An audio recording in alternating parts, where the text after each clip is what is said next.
घने जंगल में एक छोटा सा खरगोश चिंटू रहता था। चिंटू अपनी फुर्ती और चतुराई के लिए जाना जाता था।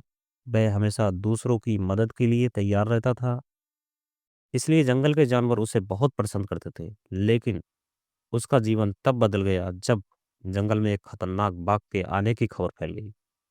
बाघ के डर से जंगल में सन्नाटा छा गया। हर जानवर अपने बिल, गुफा या पेड़ की शाखाओं में छिपा बैठा था। चिंटू भी डर के मारे अपने बिल में दुबक गया। लेकिन उसे ये बात खल रही थी कि बाघ के कारण उनका पूरा जंगल डर के साए में जी रहा है। एक दिन चिंटू ने सोचा, अगर हम सभी जानवर इस तरह डरकर छिपे रहेंगे तो बाघ जंगल का राजा बन जाएगा। हमें कुछ करना होगा। उसने अपने दोस्तों को मदद के लिए बुलाया, लेकिन कोई भी जानवर बाघ का सामना करने को तैयार नहीं था। सभी ने कहा, चिंटू, बाघ बहुत खतरनाक है। उससे उलझने का मतलब अपनी जान गंवाना है। चिंटू मायूस हो गया, लेकिन उसने हार मानने का फैसला नहीं किया।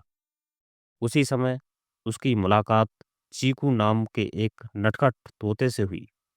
चीकू ने कहा, चिंटू, डरने से कुछ नहीं होगा। अगर हम मिलकर योजना बनाएं तो बाघ को हरा सकते हैं। चीकू और चिंटू ने मिलकर एक योजना बनाई। उन्होंने जंगल के हर जानवर को संदेश भेजा कि अगर वे सब मिलकर काम करेंगे तो बाघ को हराना संभव है। पहले तो सभी जानवर डर रहे थे, लेकिन चिंटू और चीकू ने उन्हें समझाया, अगर हम एकजुट हो जाएं तो बाघ हमारी एकता के सामने टिक नहीं पाएगा। धीरे धीरे हाथी, बंदर, लोमड़ी, हिरण और पक्षी जानवर उनकी योजना में शामिल हो गए। योजना के अनुसार चीकू ने अपनी तेज उड़ान का उपयोग करते हुए बाघ की लोकेशन का पता लगाया। उसने देखा कि बाघ जंगल के पश्चिमी हिस्से में एक गुफा में रहता है। हाथियों को मजबूत पेड़ गिराकर एक जंगल जाल बनाया था। बंदरों को पेड़ों पर चढ़कर बड़े बड़े पत्थर और सूखी लकड़ियां इकट्ठा करनी थीं। पक्षियों को तेज आवाज में बाघ का ध्यान भटकाना का काम करना था। लोमड़ी और खरगोश को जाल के चारों ओर रास्ता तैयार करना था, ताकि बाघ को उस दिशा में खींचा जा सके। अगले दिन रात को योजना को अंजाम दिया गया। चीकू ने बाघ को गुफा से बाहर निकालने के लिए उसे परेशान किया। बाघ गुस्से में चीकू का पीछा करने लगा। जैसे ही बाघ जाल के पास पहुंचा, हाथियों ने एक भारी पेड़ गिरा दिया और बाघ जाल में फंस गया। बंदर ने ऊपर से पत्थर और लकड़ियां गिराकर बाघ को डराया। पक्षियों ने जोर जोर से चीखना शुरू किया। बाघ हक्का बक्का रह गया और अपनी जान बचाने के लिए चिल्लाने लगा, मुझे जाने दो, मैं अब कभी इस जंगल में वापस नहीं आऊंगा। चिंटू ने बाघ से कहा, अगर तुमने वादा किया कि तुम दोबारा कभी इस जंगल में नहीं आओगे तो हम तुम्हें छोड़ देंगे। बाघ ने डरते हुए वादा किया और जंगल छोड़कर चला गया। उस रात पूरे जंगल में खुशियां मनाई गईं। चिंटू और चीकू की हिम्मत और सभी जानवरों की एकजुटता ने जंगल को बाघ के आतंक से मुक्त कर दिया। कुछ महीने बीत गए। जंगल में सब कुछ शांत और खुशहाल हो गया था। जानवर अब निडर निडर होकर घूमते थे। चिंटू और चीकू जंगल के हीरो बन गए थे। लेकिन एक दिन अचानक चीकू ने बाघ को जंगल के किनारे घूमते देखा। उसने चिंटू को खबर दी, बाघ ने तो वादा किया था कि वह कभी वापस नहीं आएगा। चिंटू ने कहा। चीकू ने जवाब दिया, शायद वह अपना वादा तोड़ना चाहता है। हमें इस बार और भी सावधानी से काम करना होगा। बाघ जंगल के बाहरी हिस्से में अपने साथियों को बुला रहा था।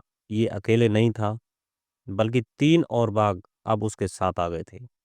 उनका उद्देश्य था जंगल को पूरी तरह से अपने कब्जे में लेना। चिंटू ने इस बार जंगल के सबसे बड़े, बूढ़े और समझदार हाथी मोज से सलाह ली। मोज ने कहा, बाघों का सामना करना अब और भी मुश्किल है। हमें एक मजबूत योजना बनानी होगी। इस बार केवल डराना काफी नहीं होगा। चिंटू और चीकू ने जंगल के जानवरों की एक सभा बुलाई। इस बार योजना और भी बड़ी थी। हाथियों को जंगल के पास एक गहरा गड्ढा खोदना था।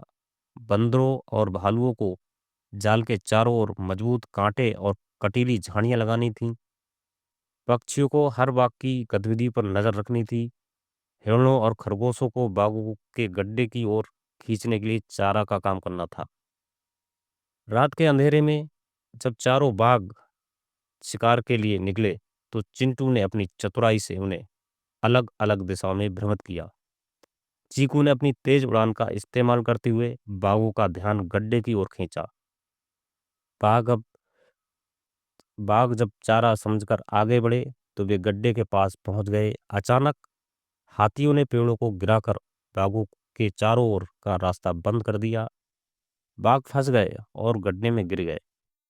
गड्ढे में फंसे बाघ चिल्लाने लगे, हमें छोड़ दो, हमें माफ कर दो, हम अब कभी इस जंगल में कदम नहीं रखेंगे। चिंटू ने कहा, तुमने पहले भी वादा तोड़ा था, इस बार हम तुम्हें ऐसे नहीं छोड़ेंगे।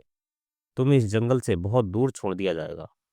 जंगल के जानवरों ने मिलकर बाघों को एक बड़ी गाड़ी में बांधा और उन्हें पहाड़ों के पार छोड़ दिया, जहां से वापस आना उनके लिए मुश्किल था। इस घटना के बाद जंगल में फिर से शांति छा गई, लेकिन अब जानवर और भी सतर्क रहने लगे। उन्होंने जंगल की रक्षा के लिए एक जंगल परिषद बनाई, जिसमें हर जानवर की जिम्मेदारी तय की गई। चिंटू और चीकू को जंगल का मार्गदर्शक चुना गया। सभी जानवरों ने कसम खाई कि वे हमेशा एकजुट रहेंगे और कभी भी किसी बाहरी खतरे से नहीं डरेंगे। एकता और समझदारी से हर बड़ी समस्या का हल निकाला जा सकता है।